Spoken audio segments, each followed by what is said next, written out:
So this video is going to be how to put back on the drive belt that has slipped off of a Cub Cadet Z-Force 48. I think this is a 2013 or 14 model. I think they're the same.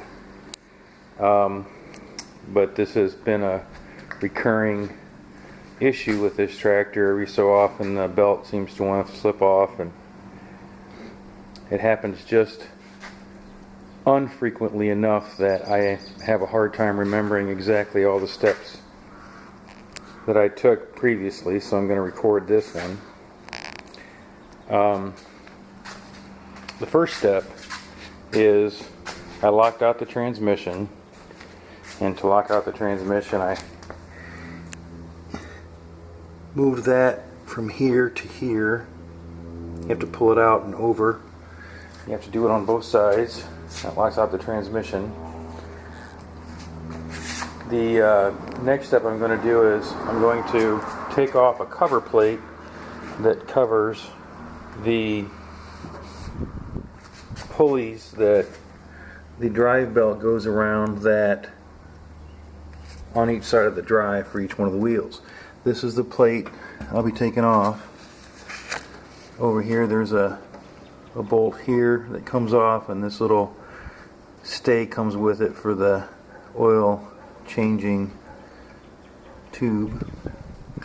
Over here there's a similar one here, and last time I did this I put a cable tie here that I'll have to take off to get this piece off, and I'll have to put that back on and take that bolt out.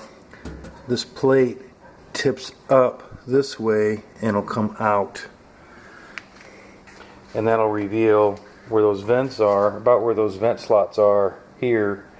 That'll reveal the pulleys on both sides. So I'm going to pause it, I'm going to take those nuts out, and then I'll show you what it looks like after that.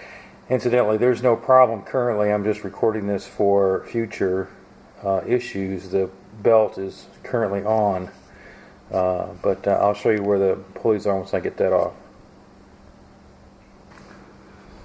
So this is the two bolts removed. Nothing else has changed yet, but just remove the two bolts. This is the bolt that I removed. Incidentally, it's a 1/2 inch head. Now I'm going to, so I clipped off that cable tie that I had on there holding that electrical conduit there, and then I flipped it up from here. The back side came up like this, and then it came out like this, and there you can see the fan over the pulley. This is the idler pulley here. Here's the other pulley over here. This little bracket here is the keeper for the belt. It comes through here. It's just spring clipped, and there's a nut here. If you need to get the belt back on one of these pulleys, which is where it usually comes off, you can either spring this down to get it off out of this hole to give you some slack here so that you can push the pulley back, the belt back onto the pulley, or you can loosen this nut.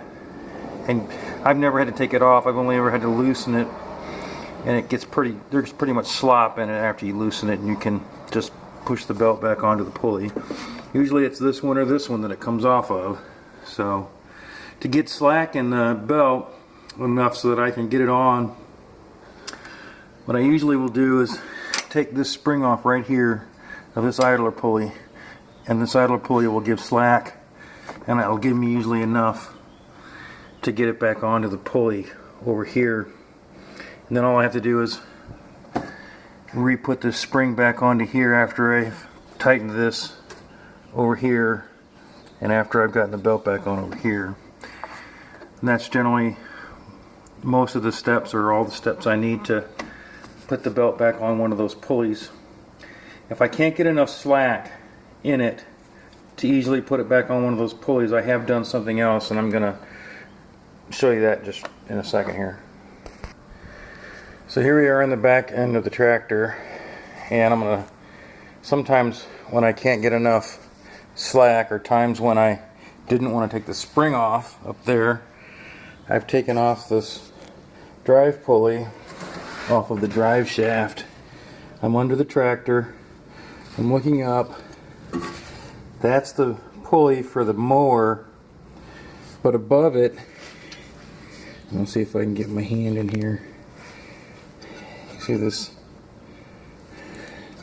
nut right up here. This one's a 1/2 inch bolt, and if you take it off, this whole bracket comes off right here and exposes up here. There's up right here where the bracket covers, it covers the drive pulley, and I'll take and slip the belt to the top off of the pulley so it can pull forward under the shaft of the pulley, and that'll give me a lot more slack. To get these bolts off, it's really simple. You just have to, there's one on both sides. There's one on this side and there's one right over on the other side. You can't see, but it's in the exact same spot. My finger's on it right there. Take those off, and then that's all you need to do.